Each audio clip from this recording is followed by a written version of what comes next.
AG ನ್ಯೂಸ್ಗೆ ಸ್ವಾಗತ.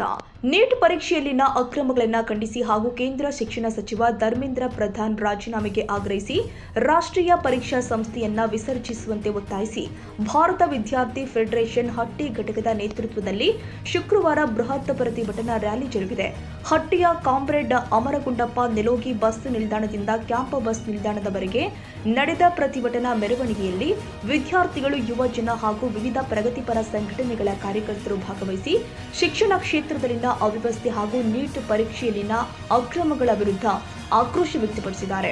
ಇನ್ನು ಪ್ರತಿಭಟನೆಯ ವೇಳೆ ಕೇಂದ್ರ ಶಿಕ್ಷಣ ಸಚಿವ ಧರ್ಮೇಂದ್ರ ಪ್ರಧಾನ್ ಅವರ ಪ್ರತಿಕೃತಿಯನ್ನ ದಹಿಸಿ ಕೇಂದ್ರ ಸರ್ಕಾರದ ವಿದ್ಯಾರ್ಥಿ ವಿರೋಧಿ ನೀತಿಯನ್ನ ಖಂಡಿಸಲಾಗಿದೆ.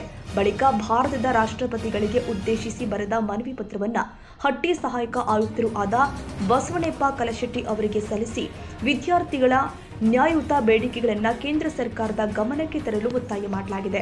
ಈ ಸಂದರ್ಭದಲ್ಲಿ ಎಸ್ಎಫ್ಐ ಮುಖಂಡರು ಮಾತನಾಡಿ, ದೇಶದಾದ್ಯಂತ ನಡೀತಾ ಇರುವ ಸ್ಪರ್ಧಾತ್ಮಕ ಪರೀಕ್ಷೆಗಳ ಪಾರದರ್ಶಕತೆ ಕಾಪಾಡಬೇಕು.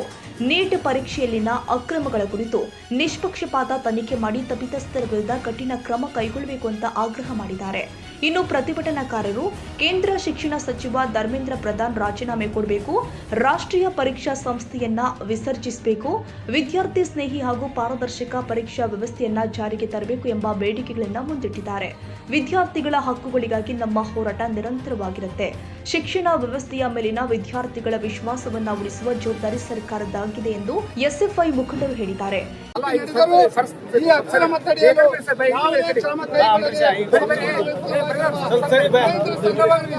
ಧರ್ಮೇಂದ್ರ ಪ್ರಧಾನ್ ಸಚಿವ ಸಂಪುಟದಿಂದ ವಜಾಗೊಳಿಸಿದೆ.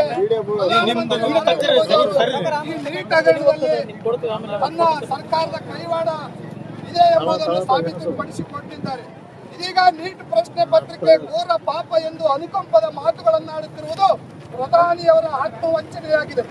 ಕಳೆದ 10 ವರ್ಷಗಳಲ್ಲಿ 80ಕ್ಕೂ ಹೆಚ್ಚು ಸಲ ನೀಟ್ ಪ್ರಶ್ನೆ ಪತ್ರಿಕೆ ಸೋರಿಕೆಯಾಗಿ 21 ಜನ ವಿದ್ಯಾರ್ಥಿಗಳ ಅಮೂಲ್ಯ ಜೀವಗಳ ಬಲಿಯಾದರು. ಯಾವುದೇ ಕ್ರಮ ಕೈಗೊಳ್ಳದೆ ಇದೀಗ ಬಿಸಿ ಅನುಕಂಪದ ನಾಟಕವಾಡುತ್ತಿರುವುದನ್ನು ಇಡೀ ದೇಶ ಗಮನಿಸುತ್ತಿದೆ. ಮುಂಬರುವ ದಿನಗಳ ಈ ಪ್ರತಿಭಟನೆಯಲ್ಲಿ ಎಸ್ಎಫ್ಐ ಪದಾಧಿಕಾರಿಗಳು, ವಿದ್ಯಾರ್ಥಿಗಳು, ಯುವಜನ ಹಾಗೂ ವಿವಿಧ ಸಂಘಟನೆಗಳ ಕಾರ್ಯಕರ್ತರು ಭಾಗವಹಿಸಿದ್ರು. ಮಲ್ಲರೆಡ್ಡಪ್ಪ ಹೆಚ್ ದೊಡ್ಡಮನಿ, ಎಜಿ ನ್ಯೂಸ್.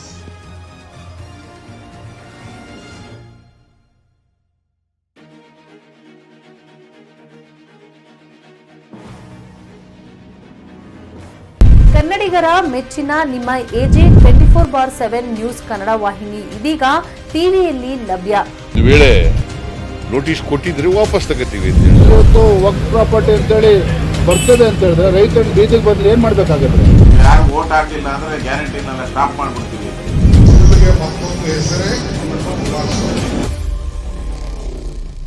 ಕರ್ನಾಟಕ ಮತ್ತು ದೇಶ ವಿದೇಶ 360 ಡಿಗ್ರಿ ಸುದ್ದಿ ಹಾಗೂ ಉತ್ತರ ಕರ್ನಾಟಕ, ಬೆಳಗಾವಿ, ಬಾಗಲಕೋಟೆ, ಧಾರವಾಡ, ಹಾವೇರಿ, ಗದಗ, ಬಿಜಾಪುರ ಜಿಲ್ಲೆಯ ಕ್ಷಣ ಕ್ಷಣದ ವಿವರವನ್ನ ಪಡೆಯುವುದಕ್ಕೆ ಎಜೆ 24/7 ನ್ಯೂಸ್ ಕನ್ನಡ ವಾಹಿನಿಯನ್ನ ಲೈಕ್ ಮಾಡಿ, ವಿಡಿಯೋಗಳನ್ನ ಶೇರ್ ಮಾಡಿ, ಕಮೆಂಟ್ ಮಾಡುವ ಮೂಲಕ ನಮ್ಮ ವಾಹಿನಿಗೆ ಸಹಕಾರ ನೀಡಿ ಮತ್ತು ಚಾನೆಲ್ ಅನ್ನ ಸಬ್ಸ್ಕ್ರೈಬ್ ಮಾಡಿ.